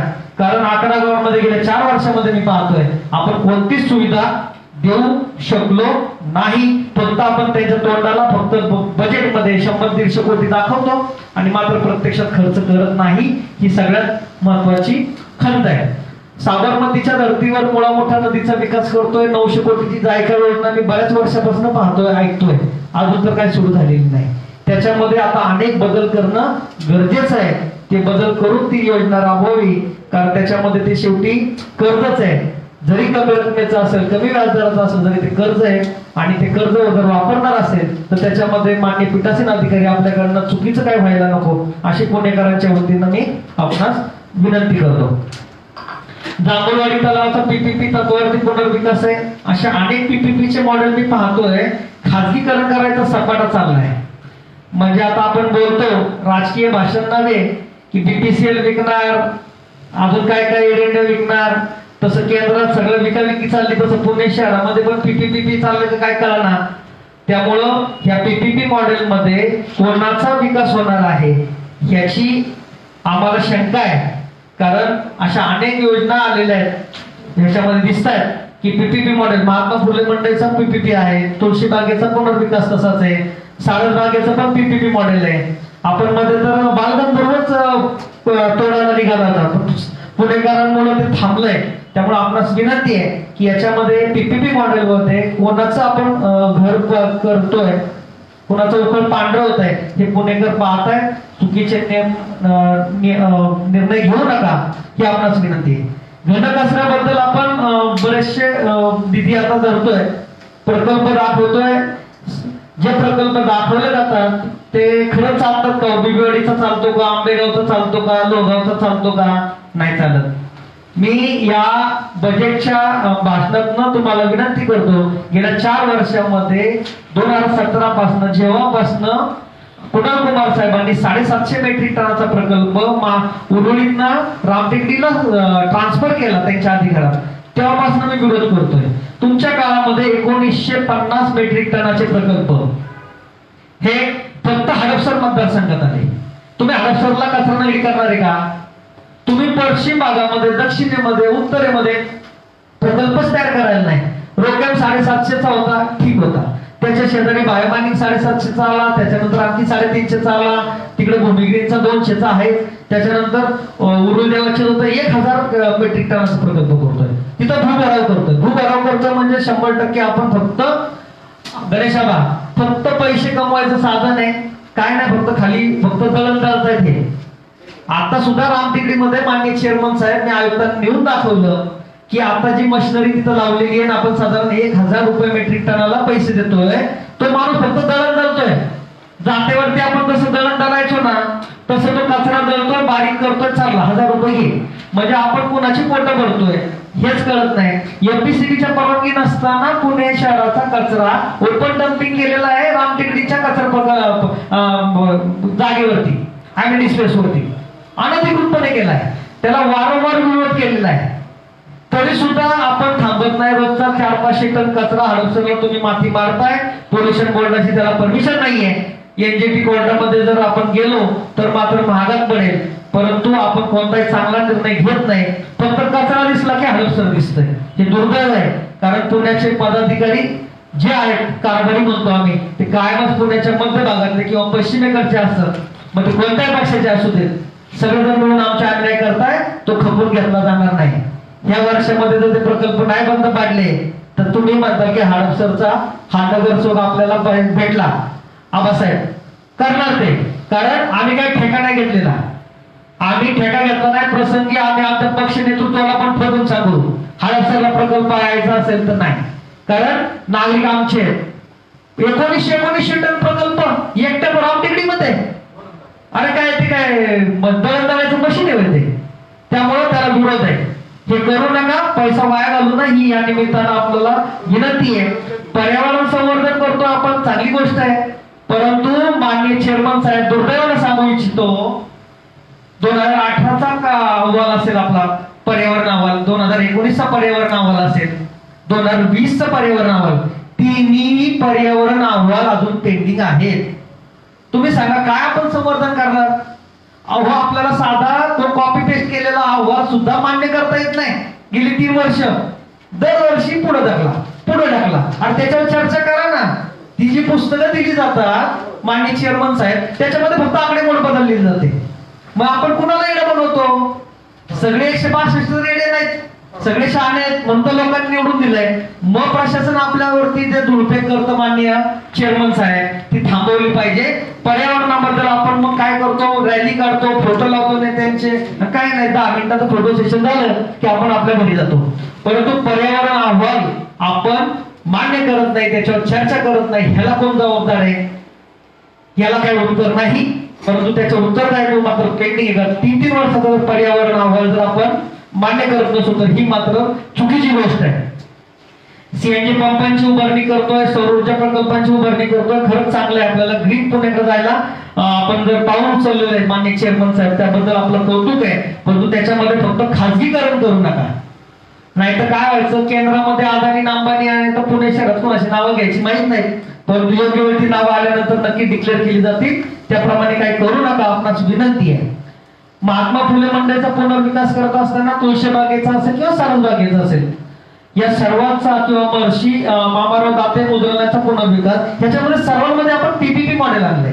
अहो 8,370 कोटीचं बजेट आपण सादर करतोय. मग ह्या 4 गोष्टींना किती पैसे लागणार आहेत? गटार साफ करायला जे आपले नगरसेवक करोडो रुपये दरवर्षी पाण्यात घालवतात, तर कुठे घालवतात त्यांचं त्यांना माहिती आहे. त्याच्याऐवजी ह्या गोष्टीला पैसे लावा ना, ह्या गोष्टीसाठी पैसे द्या. कशाला पीपीपी मॉडेल मध्ये कोण अंतरे आपल्या मानगुटीवर आणून बसवताय? आपली कॅपॅसिटी आहे, आपली ऐपत आहे. आपण 8,370 कोटीचं बजेट दाखल करतोय. मग या 4-5 गोष्टींसाठी कशाला पीपीपी मॉडेल पाहिजे? त्याच्यामध्ये पण आपण सकारात्मक विचार करावा, ही आपणास विनंती आहे. शिष्यवृत्तीमध्ये प्रोत्साहन देतोय, चांगली गोष्ट आहे, परंतु दरवर्षी आपण 10वी आणि 12वीच्या विद्यार्थ्यांसाठी डॉक्टर अब्दुल कलाम आणि आणखी मौलाना आझाद योजना आणतो. 15,000 आणि 25,000ची योजना आहे आपली शिष्यवृत्तीची. माननीय चेअरमन साहेब आपणास विनंती आहे, आपला फोन संपलाय मला वाटतं, की त्या योजनेमध्ये लाभार्थी पुण्यातले शहरातले सगळे गोरगरीब आणि मुलं असतात, त्यांच्या हक्काचं असतं. ते 70% वर पडले की त्याला पैसे मिळतात. आता ती मुलं आपल्या वॉर्ड ऑफिस मध्ये चक्र मारतात, आमचे पैसे कधी मिळणार, आमचे पैसे कधी मिळणार, आमच्या मुलांना पैसे कधी मिळणार. त्यांचे पालक आम्हाला फोन करतात. त्या योजनेसाठी आपण निधी त्वरित उपलब्ध करून द्यावा, अशी आपणास या निमित्ताने कळकळीची विनंती. आणि त्याला पुरेसा निधी पाहिजे, कारण जे आपल्या समाज विकास विभागाकडं, आपल्या समाज विकास विभागाच्या ज्या ज्या योजनांमध्ये लाभार्थींचे अर्ज येतात, त्याच वेळी आपल्याला कळतं की आपल्याला लाभार्थींना किती पैसा द्यायचा आहे, आणि हा पैसा देत असताना तेवढं तरतूद उपलब्ध करून देणं हे आपलं आद्य कर्तव्य आहे. लहान मुलांचं कौतुक करणं, हे पुणे शहर आहे विद्येचं माहेरघर आहे, त्यामुळे लहान मुलांचं कौतुक करायला आपल्याला निधी कमी पडू नये, आपण निधी कमी करू नये, किंवा तो तुटपुंजा देऊ नये, किंवा तो उशिराही देऊ नये, अशी आपणास त्या निमित्तानं कळकळीची विनंती आहे. सदाशिव पेठेत क्रीडा संकुल, क्रीडा महोत्सव सगळं चांगलं आहे. पुणे शहरामध्ये हडपसर पण येतं, मुंढवा पण येतं, कोंढवा पण येतं. तिकडं पण काहीतरी द्या, तिकडं पण महापालिकेच्या मरणाच्या जागा शिल्लक आहेत, अम्युनिटी स्पेस, त्या ठिकाणी सुद्धा आपण लक्ष द्यावं, ही आपणास कळकळीची विनंती आहे. समाविष्ट गावांमध्ये खरंच पानं पोचली. त्याच्यात आता 23 गावांचा भर पडलेला आहे. त्यामुळं माननीय चेअरमन साहेब आपणास विनंती आहे की आपण सकारात्मक नवीन गावांसाठी निधी उपलब्ध करून द्यावा. जरी भविष्यामध्ये त्या ठिकाणी कदाचित तुमचे नगरसेवक निवडून येणार नाहीत अशी तुम्हाला जी भीती आहे, तरी सुद्धा तुम्ही त्या ठिकाणी निधी उपलब्ध करून द्यावा अशी आपणास या निमित्ताने कळकळीची योजना आहे. पंतप्रधान आवास योजनेमध्ये खरंच कौतुकास्पद काम चालू आहे. तिन्ही ठिकाणी मी चक्कर मारली, चांगलं काम चाललंय. त्याबद्दल प्रशासनाचं अभिनंदन करतो. चेअरमन साहेब तुम्ही इनिशिएटिव्ह घेतला आणि सत्ताधाऱ्यांनी इनिशिएटिव्ह घेतला. त्याच्यामध्ये 3000च्या आसपास घरं तयार होत आहेत. सामान्य पुणेकरांना ती मिळतात. त्याचं कामाची क्वालिटी पाहिली, त्याबद्दल कौतुक तर केलंच पाहिजे. त्याच्यामध्ये काम करणारा रोखण्यासारखा अधिकारी असू देत किंवा प्रशासनाचे बाकी अधिकारी असू देत, सगळ्यांचं कौतुक आहे. तसंच सत्ताधारी म्हणून तुमचे त्या निमित्ताने मी कौतुक करू इच्छितो. टीपी स्कीम संदर्भामध्ये त्याच्यामध्ये मी बऱ्याचदा बोललोय. टीपीएस क्रमांक 9 आणि 10 उरुदेवाची आणि फुरसुंगीमध्ये बोगस सह्या करून पीएमआरडीए ला प्रस्ताव सादर झाले होते. शेतकऱ्यांच्या तशा आपल्याला तक्रारी प्राप्त झाल्या होत्या. त्यामुळं माननीय चेअरमन साहेब आपणास विनंती आहे की याच्यामध्ये आतामध्ये आयुक्तांनी त्या ठिकाणी गावामध्ये मीटिंग पण घेतल्या. मूठभर लोकांच्या फायद्यासाठी टीपीएस राबवू नये, त्याच्यामध्ये मृत लोकांच्या नावाने सुद्धा सह्या केलेल्या आहेत माननीय चेअरमन साहेब. त्यातही आपण लक्ष घालावं आणि शेतकऱ्यावरती आमच्या मुरळी फुरसुंगीकरातले टीपीएस मधील नागरिक शेतकरी बंधू भगिनींवरती अन्याय करू नका अशी आपणास विनंती आहे. स्मार्ट सिटी प्रकल्प 2017ला निवडून आल्यानंतर डिक्लेअर केला माननीय पंतप्रधान नरेंद्रभाई मोदीजींनी की देशामध्ये 100 शहर होणार. त्याच्यामध्ये पुण्याचा नंबर लागला. त्या दिवशी स्वप्न पडलं की आता पुण्यामध्ये काय काय होणार आणि आता आपण पुणेकर कशामध्ये फिरणार, हेलिकॉप्टरमध्ये फिरणार का, ट्राम मध्ये फिरणार का, कशात फिरणार. पण दुर्दैवानं सांगायला वाईट वाटतं की गेल्या 5-4 वर्षामध्ये स्मार्ट सिटी अंतर्गत जो काही तुटपुंजा निधी आला, जे केंद्राने आपल्या तोंडाला पानं पुसली, त्याच्यातलं काम तर झालीच नाही. परंतु शहरामध्ये अनेक ठिकाणी बीएमडी लावल्या, बीएमडी म्हणजे डिस्प्ले लावले, ते सुद्धा अनधिकृत लावलेत माननीय चेअरमन साहेब. आणि आपण त्याच्यासाठी अनुदान दिलंय, राज्य शासनाने दिलंय, केंद्रानं दिलंय, आपलंही अनुदान आहे. शेवटी आपल्या करदात्या लोकांचे जे पैसे ते वाया गेलेले.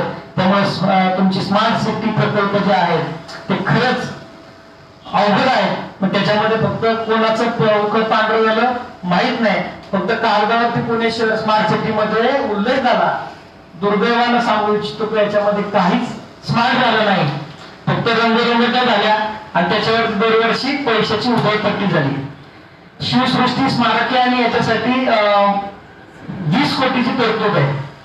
खूप वाईट वाटतं की शिवसृष्टीच्या प्रकल्पाला एखादा नगरसेवक ज्यावेळी आग्रह करतो माननीय चेअरमन साहेब, त्याला टार्गेट केलं जातं, त्याच्यावरती केसेस लावल्या जातात आणि फक्त शिवसृष्टीची जागा कोथरूडची मिळू नये किंवा त्याच्यामध्ये विरोध होऊ नये म्हणून एखाद्याचा राजकीय बळी दिला जातो. आणि ते देत असताना छत्रपती शिवाजी महाराजांचं नाव घेऊन सत्तेत आलेल्या भारतीय जनता पार्टीला माझा प्रश्न आहे की याच्यामध्ये गेल्या 4 वर्षामध्ये 3 वर्षामध्ये कोविडचा काळ जर सोडला तर आपण शिवसृष्टीमध्ये काय काम केलं ते प्रांजलपणे श्वेतपत्रिका काढा आणि ते सांगा. 20 कोटीची तरतूद आहे. बीडीपीच्या जागेवर 50 एकरात येणारे उभारणारे गेली 4 वर्ष आम्ही ऐकतो, पुणेकर ऐकतोय, आमच्या एका राजकीय नेत्याचं त्याच्यामध्ये बळी गेला, त्याच्या करिअरला त्रास झाला. परंतु राजकीय बकरा बनवून सुद्धा शिवसृष्टी केली असती तर नक्कीच तुम्हाला मानाचा मुजरा केला असता. परंतु तुमच्याच्याने ते होणार नाही, कारण तुम्हाला शिवसृष्टी करायचीच नाहीये. तुम्ही फक्त तरतूद दाखवता की शिवप्रेमींना नाही बाबा 20 कोटी शिवसृष्टीला दिले, मग तो आपला भोळा बाबडा शिवप्रेमी त्या आकड्याकडे बघून त्याला बोलत नाही अरे बाबा आता शिवसृष्टी होणार. गेले 3 बजेट जर पाहिले माननीय चेअरमन साहेब, शिवसृष्टीला फक्त बजेट करते परंतु काम होत नाही, ही खंत आहे. ते राजकीय बोलत नाहीये. मी सुद्धा शिवप्रेमी आहे. मी गेली 4 बजेटला शिवस्मारक हडपसर सारख्या ठिकाणी वेशीवरती म्हणून 1 कोटी रुपये दरवर्षी पत्र देतो. 1 रुपया देत नाही, 1 रुपया देत नाही. आणि आपण म्हणायचं छत्रपती शिवाजी महाराज की जय आणि त्यांचं नाव घेऊन आपण सत्तेवर यायचं, सत्ता ग्रहण करायची. परंतु आपण त्यांच्यासाठी एखादा सभासद पैसे मागतो त्यावेळेस मात्र आपण पैसा उपलब्ध करून देत नाही. हे मात्र दुटप्पीपणाचं धोरण आहे, ते मात्र तुमच्याकडनं अपेक्षित नाहीये. सार्वजनिक गणेश उत्सवाला 2 कोटीची तरतूद आहे. गेल्या वर्षी मला वाटतं त्याच्या वर्षी 1 कोटीची तरतूद होती. त्याच्यामध्ये कोणता गणपती पहिला त्या वादात नाही जायचं, परंतु गणेश जयंतीसाठी अख्ख्या पुण्याचं जे दैवत आहे त्याचे तुम्ही असीम भक्त आहात. जो सामान्य पुणेकर त्या समोर गेल्यानंतर नतमस्तक होत नाही असा पुणेकर नसावा. त्या दगडूशेठ श्रीमंत दगडूशेठ हलवाई गणपतीचे तुम्ही ट्रस्टी आहात. त्यामुळे आपणास विनंती आहे, शिवसृष्टी असेल, सार्वजनिक गणेशोत्सव असेल, यासारख्या गोष्टींना निधी कमी पडून देऊ नका. फक्त तो कागदावर नसावा अशी आपल्याकडनं अपेक्षा आहे. लवजी वस्ताद सार्वजनिक स्मारकाला गेले 3 वर्षामध्ये मी बजेटमध्ये फक्त बघतो की पैसे टाकले, कामच होत नाही. ती जागा ताब्यात घेण्यासाठी मला एका मीटिंगला मी पण उपस्थित होतो, परंतु त्याच्यामध्ये जी जागा ताब्यात आहे माननीय चेअरमन साहेब, त्याच्यामध्ये आपण काम करू शकतो. ते काम करा. उर्वरित जागा ताब्यात आल्यानंतर उर्वरित काम करा. परंतु दरवर्षी फक्त एखाद्या समाजाला, त्या नावावरती प्रेम असणाऱ्या समाजाला आपण फक्त हे दाखवतो, गाजरच दाखवतो म्हणावं लागेल, माफ करा, परंतु त्या स्मारकाची कामं होताना दिसत नाही. हे मात्र चुकीचं आहे. माझे गुरु आहेत व्यावसायिक कमलेश झाला साहेब, त्यांनी वारकरी सांस्कृतिक भवनासाठी जागा उपलब्ध करून दिली. त्याचा उल्लेख सुद्धा या ठिकाणी आलेला आहे. त्याबद्दल मी त्यांचे वडील बहादूरसिंग झाला साहेब आणि आमचे बॉस कमलेश झाला यांचं या निमित्तानं मी अभिनंदन करतो, आभार मानतो की त्यांनी पुणे महानगरपालिकेला जागा उपलब्ध करून दिली त्यांची स्वतःची, आणि त्याच्यामध्ये एक सांस्कृतिक वारकरी भवन तयार होत आहे. त्याबद्दल मी त्यांचे आभार मानतो. हा ज्यावेळेस आता आमचे सन्माननीय सभासद हातोफूबाई बोलले की त्याच्यामध्ये थोडासा आधा तुझा भावपणा होतो, काही